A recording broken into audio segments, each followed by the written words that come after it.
में संग्राम छिड़ा हुआ है और पूरे देश का ध्यान केंद्रित है बिहार पर। बिहार में चुनाव होने आम चुनाव होने आज द्वितीय चरण के भी नामांकन की वापसी हो। अब स्थिति स्पष्ट हो गई, कौन लड़ेगा और अब कौन नहीं लड़ेगा, कौन नाराज होगा। अब उसकी तो बात खत्म हो गई। जो जैसे अब सामने है, अब जिसको करना होगा पीछे से करेगा, पिछड़घात करेगा, ये करेगा। लेकिन एक चीज तो स्पष्ट हो गई है कि इंडिया गठबंधन में नीतीश जी मुख्यमंत्री नहीं बनने जा रहे हैं। मैं मतलब कांग्रेस मैंने भारतीय जनता पार्टी उनको मुख्यमंत्री नहीं बनेगी और भारतीय जनता पार्टी का मुख्यमंत्री कोई नहीं बनेगा, यह भी स्पष्ट हो गया है।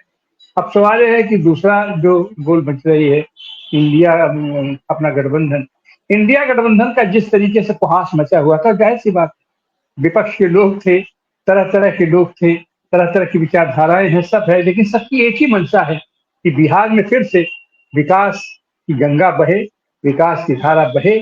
और जो अब तक का जो एक फासिस्ट तानाशाह दिल्ली से बैठ करके अपना सरकार का संचालन करा रहा है, वो प्रधानमंत्री भी है और अपने चेहरे पर मुख्यमंत्री का भी फेस वही अपने आप को बना करके चुनाव लड़ने की कोशिश कर रहा है। इसका क्या कीजिए।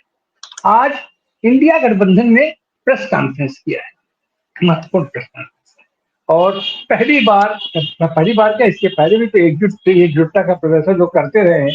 लेकिन बीच में चुनाव प्रक्रिया शुरू होने के बाद कुछ जिस तरीके से घमासान मचा, एक दूसरे के प्रति के अपना खिलाफ भी कुछ जगहों पर लोगों ने कैंडिडेट दिया। और लेकिन आज काफी कुछ तस्वीर साफ हुई और यह भी स्पष्ट हो गया कि इंडिया गठबंधन का बिहार में नेता कौन होगा। हालांकि पहले भी स्पष्ट था, वही नहीं है, स्पष्ट है। ये एक आम धारणा है कि जो जिस प्रांत में जो पार्टी मजबूत है उसी के नेतृत्व चुनाव का संचालन किया जाए और उसी के जिम्मे है कि वो और सारे लोगों को बांध के इकट्ठा करके गोलबंद करके किस तरीके से ले जाए।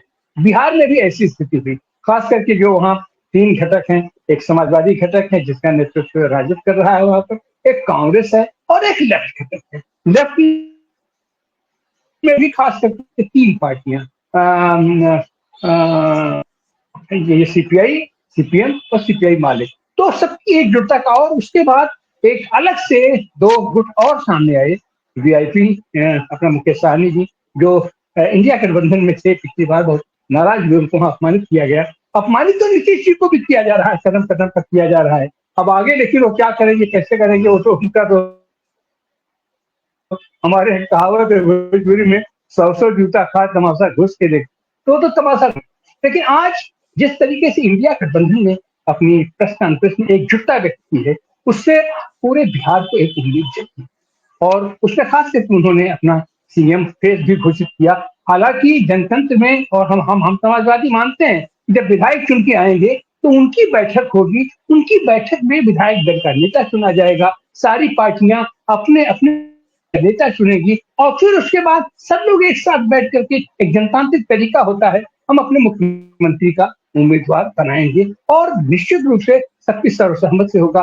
कहीं कहीं वोटिंग भी हो जाता है। अब उसको ये तो मीडिया बितंडा बना देता है, ये हो गया, वो टूट हो गया, संघर्ष हो गया, तो ऐसा कुछ नहीं है, ये डेमोक्रेटिक प्रोसेस है। लेकिन फिर भी इतना स्पष्ट हो गया कि तेजस्वी यादव के नेतृत्व में बिहार का चुनाव लड़ा जाएगा और हमारे कहो भी सबकी सहमति है कि सीएम का फेस भी तेजस्वी यादव होंगे। जाहिर सी बात है, वो वहां बड़ी पार्टी है, सबसे ज्यादा सीटों पर लड़ भी रहे हैं, सबसे ज्यादा सीटें भी आएंगी। हो सकता है अफसुस मेजॉरिटी उनकी अकेले ही आ जाए, लेकिन इंडिया गठबंधन एकजुट है, इसी के नेतृत्व में सरकार बनेगी और तेजस्वी यादव उसके मुख्यमंत्री होंगे और उप मुख्यमंत्री का भी एक चेहरा घोषित करने की कोशिश की है मुकेश सहनी को। आज हम उसी बात पर चर्चा करेंगे कि आखिर इस घोषणा का क्या असर पड़ेगा और जो बार बार कहा जा रहा है कि इन कि एनडीए गठबंधन का भी आखिर कोई चेहरा है।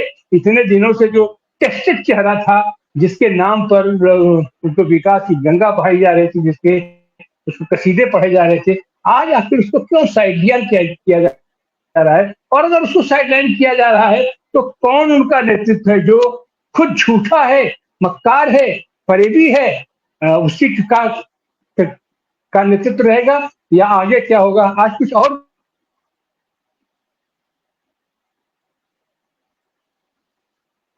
जी जुड़े हैं, आपका स्वागत है। हमारे साथ अनीश अंकुर जी भी बिहार से आप वरिष्ठ पत्रकार हैं, आप भी जुड़े हैं, आपका भी स्वागत है। और हमारे साथ डॉक्टर सुनीलम जुड़ गए हैं।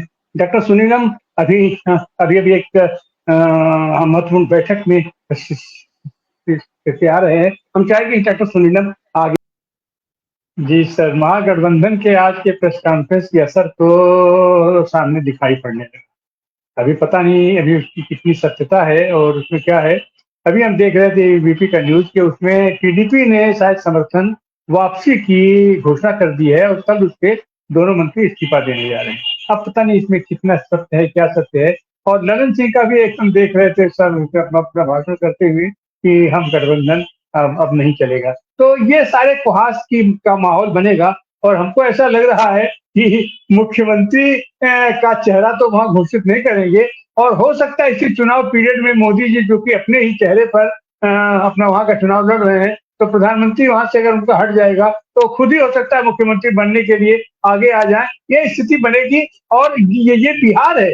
बिहार की लड़ाई जाहिर सी बात है कि वहां से जो बात निकली है तो वो बात दूर तक जाएगी, केवल बिहार तक सीमित नहीं रहेगी। इसलिए पूरे देश का और खासकर इंडिया गठबंधन का पूरा का पूरा फोकस और पूरे देश का फोकस लगा हुआ है कि बिहार से क्या परिणाम निकलने वाला है। और आज यह जो सुखद संदेश मिला है, सुखद सूचना मिली है, सुखद माहौल वहां बना है, ये निश्चित रूप से आने वाले दिनों में एक व्यापक परिवर्तन की तरफ बढ़ेगा, व्यापक संदेश लेकर के आएगा। हम इसी के साथ अपनी शुभकामनाएं देते हैं अपने सारे बिहार वासियों को कि वहां जनतांत्रिक प्रक्रिया को पुनः बहाल किया जाए और जिस तरीके से चुनाव आयोग को बिल्कुल अपनी पॉकेट में रख करके उसको जो ये वहां नहीं